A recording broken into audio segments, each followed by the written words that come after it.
Hey everybody, Michael Snyder here, California Weather Watch. Today is April 10th, and right now we're looking at the infrared satellite imagery here. You can see the state of California pretty much cloud free while the atmospheric river rolls in towards the Pacific Northwest. That's what's bringing our bit of a warm up here, but we are going to cool things back down a little bit here as we drop an upper level trough down across some of the western portions of the USA here. Then we're going to warm things back up again next week, and then we're going to take a look at the extended forecast. It looks like some troughing is actually going to try to return here as we go through the mid and later portions of April. More on that here towards the mid portion of the video. This is looking at February 9th through April 9th. Temperature departure from average. Look at the entire West virtually below average here, including the entire state of California. This is looking from March 11th to April 9th. Similar image here, similar signal. Just the very slightest portion of the northern California coastline there above average. But yeah, the entire West really chilly so far this spring. This is looking at percent average of precipitation. Pacific Northwest actually fairly dry here, but look at California. I mean, we're just basking in the precipitation here, except for that extreme southeast portion of the state. This is looking from March 11th to April 9th here. Again, similar signal here. Much of the state was above average except for some of the southeast portions here, kind of Death Valley area there near the Nevada-California border as well. This is looking at the temperature roller coaster. Out here is Death Valley. You can see Las Vegas. You can see that trough coming through here as we go through the mid and later portions this week before we start to bounce back again here towards this weekend. Look at Lake Havasu towards 100 all the way back down towards the lower 80s as you go through Thursday and Friday. This is high temperatures today. Look at this Palm Springs 100. Thermal 101, much cooler, of course, along the coastline there in proximity to the water there. But yeah, warming up pretty good here. Some, 15 degrees above average for some of the deserts. This is looking out for Phoenix, Arizona. Look at this up towards 100 degrees here as we go through today and tomorrow. And then we're going to drop back down as that upper level trough drops down across the area. Some breezy conditions with that expected as well. Here we're looking at yesterday afternoon's European run here. I guess atmospheric river into the Pacific Northwest. Upper level trough tries to drop down across some of the western portions here of the USA.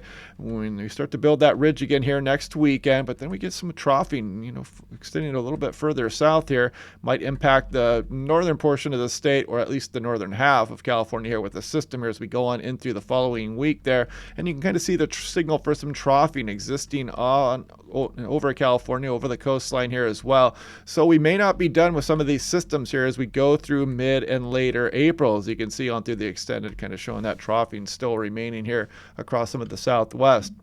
This is looking up towards 5,000 feet, 850 millibars, and we're dealing with this warmth currently, but here comes that upper level trough here, cooling us down a bit. The model's been backing off on just how much we're going to cool down from this trough here, but it is a bit of a cool down, and then we bounce back again as we go towards next weekend.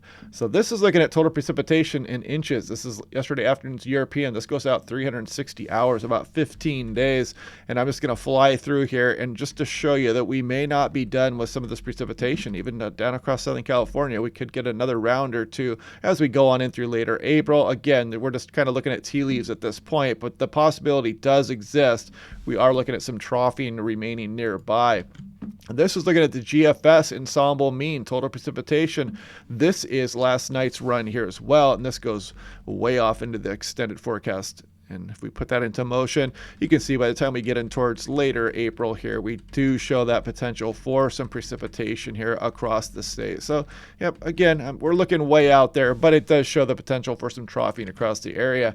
This is actually looking at the GFS ensemble mean, though, not really showing, still below average precipitation here as we go through the end of April here on last night's run, though, for the total anomaly here you can see. But we'll watch this as we go day at a time. That's all we can do. We're just kind of crossing our fingers and hoping right now that we do not deal with a big atmospheric river. Some kind of fluke late season, very warm, very wet atmospheric river would be quite catastrophic for some areas across the state of California with that snowpack. So as long as we don't deal with that, we can kind of mitigate some of this flooding that's going to occur. I mean, it's inevitable that we're going to be dealing with some flooding conditions. There's just way too much water across the Sierra Nevada, and as things warm up, we're going to be dealing with those flooding issues. Lake Tulare out there is already ongoing flooding, and so there's places across Nevada and Utah here as well, and Arizona that have some decent snowpack at the higher elevations that are going to be dealing with some hydraulic concerns here over the next few weeks as well as that snow starts to melt off as we warm up. But this is looking at the snow water equivalent currently, and we're still at that 61.7. We haven't started melting off huge portions of the snowpack just yet, and still over 300% there for the Southern Sierra, about 243 for the Central, and about 200% of normal there for the Northern Sierra. And the current reservoir conditions, you see Shasta uptick there to 88%. Look at some of these areas, San Luis, look at that, up towards full reservoir capacity there. And a lot of these reservoirs here are right up at their historical average, so doing quite well there. So yeah, water is life. We'll take it. And this is a weather station that is affordable. If you want 10% off on this, click on the link below. It's very accurate. I've been lining this up with my Davis ultrasonic anemometer on my deck side by side, and they are lockstep together with the ultrasonic anemometer. Very accurate wind reading here, and the pressure has been perfect. Also, the temperature is very accurate. It's all solar powered. It's got a lightning detection system, and if you look online, it stores all your data for you. It's totally wireless, and it stores all that data for free, by the way, as well. And it also gives you a UV index, ultrasonic.